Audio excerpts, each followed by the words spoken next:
안녕하세요. 병원에서 간호사로 일하고 있는 남자입니다. 아무래도 남자 직업이 간호사라 하면 아직도 편견 섞인 시선으로 보시는 분들이 많은 것 같아요. 하지만 저는 제가 원해서 간호사가 되었고, 현재 직업에도 만족하고 있습니다. 병원에서 가끔씩 근무하다가 여기 올라온 사연을 종종 듣곤 합니다만, 직접 이렇게 사연을 써서 올리게 될 거라고는 상상도 못했네요. 사실 제 이야기는 아니고 제가 굉장히 아끼는 늦둥이 여동생 이야기입니다. 그동안 이런저런 사연을 들으며 배우자 몰래 바람피는 몹쓸 남자가 많아 혹시나 저희 여동생도 그런 남자를 만나게 되는 건 아닐까 오빠 된 도리로서 걱정이 참 많았습니다. 다른 집은 오빠 동생 사이가 나쁜 집도 많다던데 저랑 제 여동생은 나이 차이가 많이 나서 그런지 제가 굉장히 아끼거든요. 저와 여동생은 나이 차이가 13살 납니다. 그러다 보니 어렸을 때부터 맞벌이를 하시는 부모님 대신 줄곧 제가 돌보고 밥도 챙기고 해서 아빠 같기도 한 오빠죠. 그래서 아직 제 눈에는 응석바지이나 다름없는 여동생이 혼기가 차도 특별히 결혼의 뜻이 없어 보이는 걸 보고 신경이 많이 쓰였습니다. 하지만 어린아이 편식도 냅두면 커서는 알아서 골고루 잘 먹듯 저희 여동생도 얼마 안 있어 언제 만나서 언제 연애했는지 결혼하고 싶은 남자가 있다며 저희 집에 남자를 데려왔습니다. 그게 지금의 매제입니다. 매제는 같은 남자인 제가 보기에도 인물 좋고 집안 좋고 성격도 예의 바르고 해서 참 괜찮다. 저 남자면 저희 여동생을 맡겨도 걱정 없겠다 싶었습니다.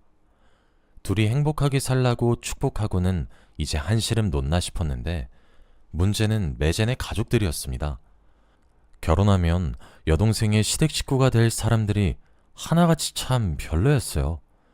상견례 겸 양가 식구들이 한자리에 모여 밥을 먹는데 대놓고 저희 부모님이나 제 직업을 묻질 않나, 연봉을 묻질 않나, 통장에 돈은 많이 모아두셨냐며 돈 없는 소리도 해서 그때 제 표정이 좀 굳어 있었는데 그걸 보고는 그냥 우스갯소리 한 건데 왜 그렇게 정색으로 받아치냐며 말도 함부로 못하겠다며 무섭다고 하는 겁니다.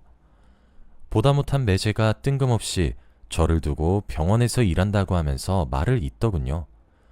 매제 나름대로 분위기를 전환하려고 꺼낸 말인 것 같았습니다.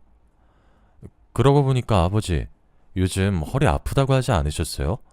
나중에 병원 갈 일 생기면 형님 계신 병원으로 가면 되겠다. 그치?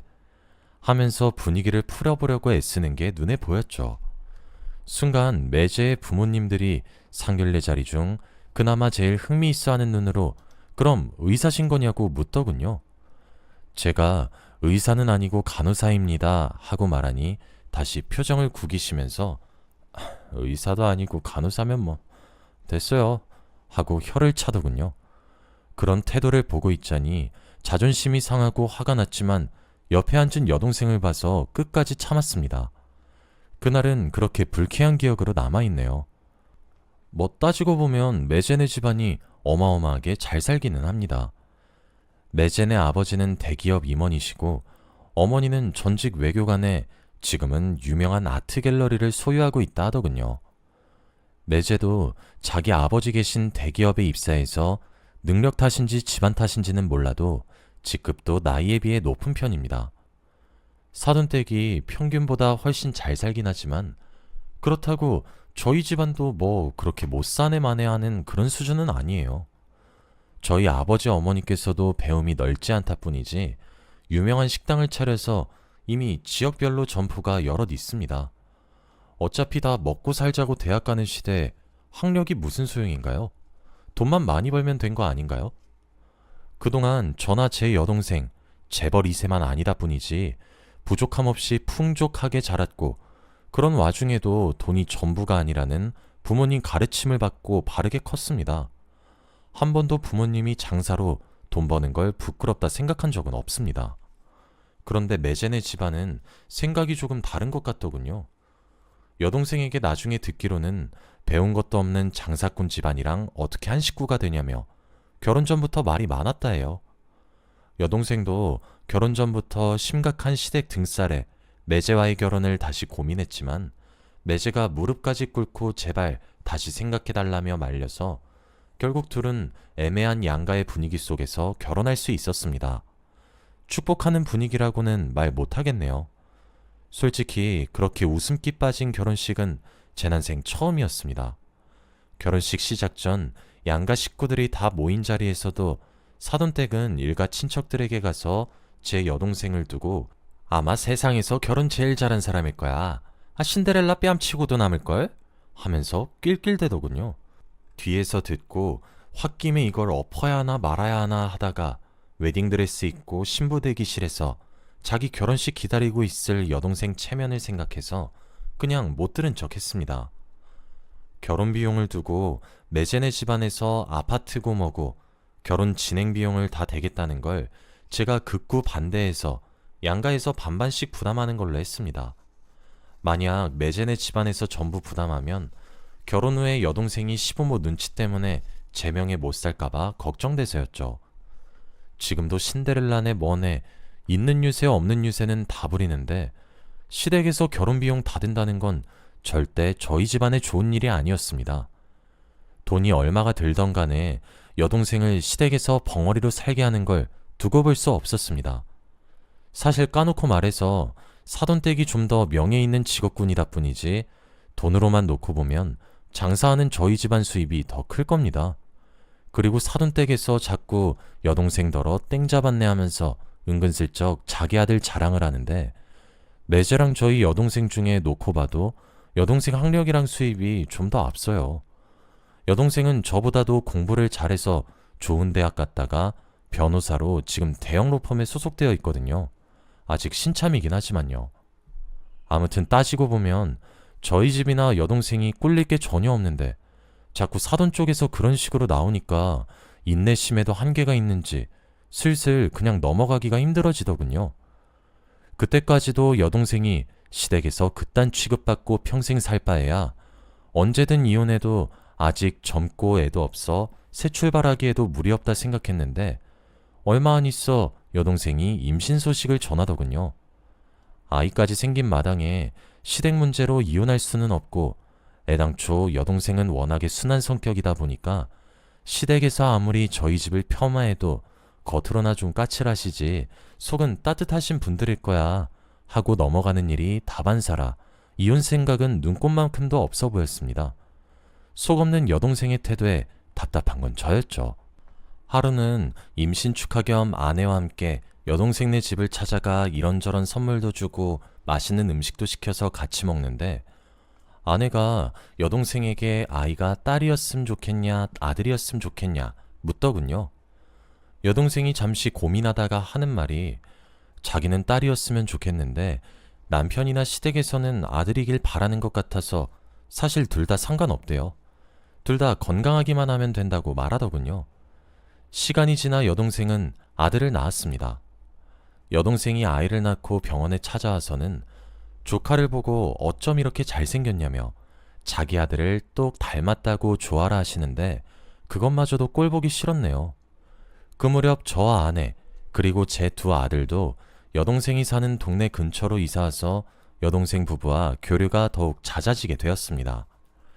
매제네 가족이 문제일 뿐이지 매제 하나만 두고 보면 나이 차이가 좀 있는데도 저랑 잘 통하고 관심사도 비슷해서 종종 아침마다 운동도 같이 다녀오곤 했습니다.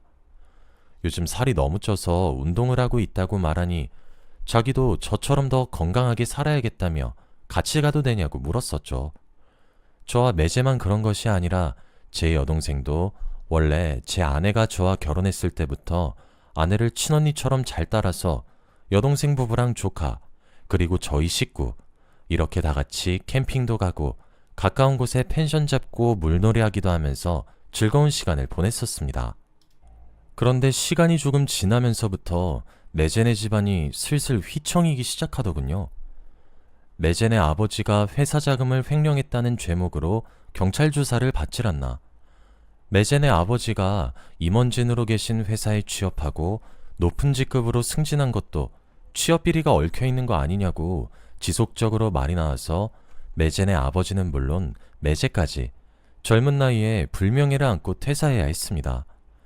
게다가 매제네 어머니도 말만 아트갤러리 소유자일 뿐 사업 수완도 없고 예술에 관한 지식도 없어서 그냥 과시용 갤러리에 불과했는데 집안 사정이 휘청이니 아트 갤러리 운영도 어려워져 헐값에 팔았다 하더군요. 그래도 부자는 망해도 3대는 간다는 말이 있지 않습니까? 매제가 직장을 잃었으니 여동생이 어떻게 사는지 걱정돼서 전화했더니 그래도 갖고 있는 부동산이 좀 있어서 그걸로 버티고 있다고 말해주더군요. 그리고 아버님이랑 매제가 이참에 아예 새로 사업체를 하나 차릴 계획이라고. 그러면 자기도 사모님 소리 들을지도 모른다며 해맑게 좋아하는 목소리를 듣고 생각했던 것만큼 상황이 심각하지는 않은가 보다 안심했습니다. 하지만 새롭게 사업을 한답시고 가진 부동산을 팔아 사업 자금으로 쓰고 사업 특성상 이리저리 돈 나갈 때가 많이 생기다 보니 사돈의 집안 사정이 나아질 기미가 보이지 않더군요. 시간이 좀 더 지나서는 여동생이 부모님께 창피함을 무릅쓰고 돈을 빌리는 상황까지 오게 되었습니다. 그래도 그나마 다행인 건 그 뒤로 매제네 사업이 어느 정도 규모가 생겨 많지는 않아도 수익을 좀 거두었는지 다시 돈을 빌리거나 하는 일은 생기지 않았습니다. 대신 매제가 자기 아버지와 새로 시작하게 된 사업 때문에 바빠지게 되면서 더 이상 저와 함께 아침 운동을 하러 갈 수도 없었을 뿐더러 자기 아내인 제 여동생에게도 점점 소홀해지는 것 같더군요. 그렇지 않아도 집안에 돈 좀 많다는 걸로 결혼 전부터 유세 떨던 사돈댁이 지금은 돈도 없는데 여동생에게도 잘 못해주는 꼴을 보고 있자니 답답했습니다. 아까도 말했듯 여동생은 성격이 너무 순해서 서운해도 다 참고 있을 게 뻔했습니다. 아니나 다를까 아내가 이야기해주길 자기랑 쇼핑할 때 잠깐 스치듯 요즘에 외롭다고 털어놨다 하더군요. 저도 남자로서 가정을 위해 충실하게 일하다 보면 오히려 가족들에게 소홀해질 수도 있다는 걸 잘 알아서 같은 남자이기도 하고 매제랑 친하기도 한 제가 따로 매제를 불러 여동생 자존심 상하지 않게 얘기를 전해줘야겠다 싶었습니다. 점심시간일 때 일찍 퇴근해서 점심이나 사주면서 가볍게 얘기해보는 게 좋을 것 같아 매제와 매제네 아버지가 일한다는 사무실로 향했습니다. 주차장이 가득 차서 사무실이 보이는 근처 골목에 차를 주차한 뒤 미리 전화하려고 차 안에서 핸드폰을 만지고 있었는데 매제가 자기 아버지와 함께 사무실을 나오는 겁니다. 반가운 마음에 창문을 열고 매제를 크게 부르려다가 뒤따라 나오는 여자가 매제에게 뛰어가 나란히 걷는 걸 보고 행동을 멈추었습니다. 아무리 봐도 보통 사이로는 안 보이는 두 사람은 사돈댁과 화기애애한 표정으로 대화를 나누며 한 레스토랑으로 들어가더군요. 전에 라디오에서 이런저런 사연을 들은 기억이나 놓치지 않고 두 사람의 다정한 모습을 전부 카메라에 담았습니다. 그리곤 저도 뒤따라가서 칸막이가 높게 쳐진 뒷자리에 가서 앉았습니다. 처음에는 사돈댁도 자리에 있어 동행한 여자가 매제의 상간녀가 아니라 뭐 사촌동생이거나 비서인가 싶어 병원 진상 환자 때문에 늘 들고 다니던 녹음기도 켜놓고 기다리는 게 유난 떠는 건가 싶었습니다. 하지만 곧 의심을 거두지 않고 따라오길 잘했단 생각이 들더군요. 잘 먹겠습니다, 이사님. 이제 그냥 아버님이라고 부르려무나. 애도 가졌겠다. 이제 슬슬 결혼 준비도 하고. 네, 그래야죠. 근데 그쪽에서 이혼해줄지 모르겠어요. 끝까지 버텨도 무조건 이혼해야지. 하여튼 빈대같이 달라붙어서는. 네 엄마도 싫어했지만 이제야 말하건대 나도 네 결혼 극구 반대였다. 수준 맞는 사람끼리 놀아야지. 어딜 알지도 못하는 집안 여자랑. 죄송해요, 아버지. 그래서 이제 이혼하려고 하잖아요. 이혼하고 나면 바로 결혼하자. 배 나온 채로 드레스 입기 싫단 말이야. 지금부터 미리미리 식장 잡아놓고 준비해야겠어. 세 사람이 하는 얘기는 제 귀를 의심하게 만들었습니다. 지금 들은 대로 이해한 내용이 이게 사실이 맞나 싶었죠. 매제가 여동생이랑 이혼하고 자기 애를 가진 다른 여자랑 결혼하려고 하는데 사돈댁도 그걸 알고 오히려 부추기고 있다는 걸. 이걸 말하면 세상 어느 사람이 쉽게 믿을 수 있겠어요. 선명하게 녹음된 파일을 들고도 이걸 여동생에게 사실대로 말해야 하나 말아야 하나 한참을 고민했습니다. 알면 누구보다 상처받을 거고 그렇다고 뒤에서 이런 작당을 하는 걸 눈 감고 있기엔 제 여동생이 너무 불쌍했어요. 결국 녹음본과 찍은 사진들을 보여주면서 여동생에게 털어놨죠. 그랬더니 여동생이 자기도 설마 했지만 자기 아이 아빠니까 끝까지 믿었는데 어떻게 이럴 수가 있냐고 엉엉 울었습니다. 그걸 보는 제 마음이 다 찢어지는 것 같았어요. 아직 아들도 2~3살밖에 안 먹었는데 이해 두고 자기는 이제 어떻게 하면 좋냐고, 이혼해도 결국 그 상간녀랑 상간녀 뱃속에 있는 애랑 잘 먹고 잘 살 거 아니냐고 오열하더군요. 맞는 말이었어요. 우는 모습을 도저히 가만히 눈뜨고 지켜볼 수 없었던 제가 여동생을 이끌고 그 자식들이 있는 사무실로 달려갔습니다. 그런데 상간녀와 매제네 아버지는 없고 매제 혼자 있더군요. 여긴 어쩐 일이냐고 당황한 목소리로 말하는 매제 앞에 녹음본을 틀어주면서 말했습니다. 무슨 일이긴, 이것 때문에 왔지. 녹음 내용을 전부 들은 매제가 누나를 굴리면서 여동생 앞에 무릎을 꿇더군요. 여보, 다 오해야. 이거 아버지가 시키셔서 그런 거야. 그 여자가 다른 회사 사장 딸인데 그 여자랑 새 살림 차리면 그 여자 아버지가 우리 아버지를 이사 자리에 앉혀주겠다고 해서. 우리 집 사정 많이 안 좋아진 거 당신도 알잖아. 그래서 그랬어. 내가 진짜 사랑하는 건 당신이야. 변명하는 꼴이 가짠더군요. 그래도 여동생은 마음이 약해서 혹시 넘어가면 어떡하나 걱정하던 차였습니다. 여동생이 무릎 꿇은 매제를 발로 까더군요. 순식간의 일이었어요. 바닥에 내동댕이 쳐진 매제가 아까보다 더 놀라서 동그래진 눈으로 여동생을 쳐다보았습니다. 넌 진짜 인간도 아니야. 우리 애 보기 부끄럽지도 않아? 네가 무슨 꽃뱀이야? 다른 여자 꼬셔서 인생 피게? 당신 아버지도 그래. 그동안 우리 집더러 교양 없네 뭐네 해놓고는 이딴 식으로 비리 저지르고 아들 팔아먹고 해서 그렇게 잘 살았던 건가 봐? 이혼이 그렇게 하고 싶어? 이혼소송 준비해. 그렇게 원하면 해줄게. 내 로펌에 연결된 모든 인맥 다 동원해서라도 위자료 두둑히 받아낼 거니까 다 준비하고 있어. 그리고는 휙 돌아 먼저 나가더군요. 전 손 좀 더 봐주려던 걸 혹시나 소송에 방해될까 싶어 참았습니다. 그날 바로 이혼 소장을 접수한 여동생이 차라리 후련하다는 듯 말하더군요. 사실은 자기도 한 게였다고.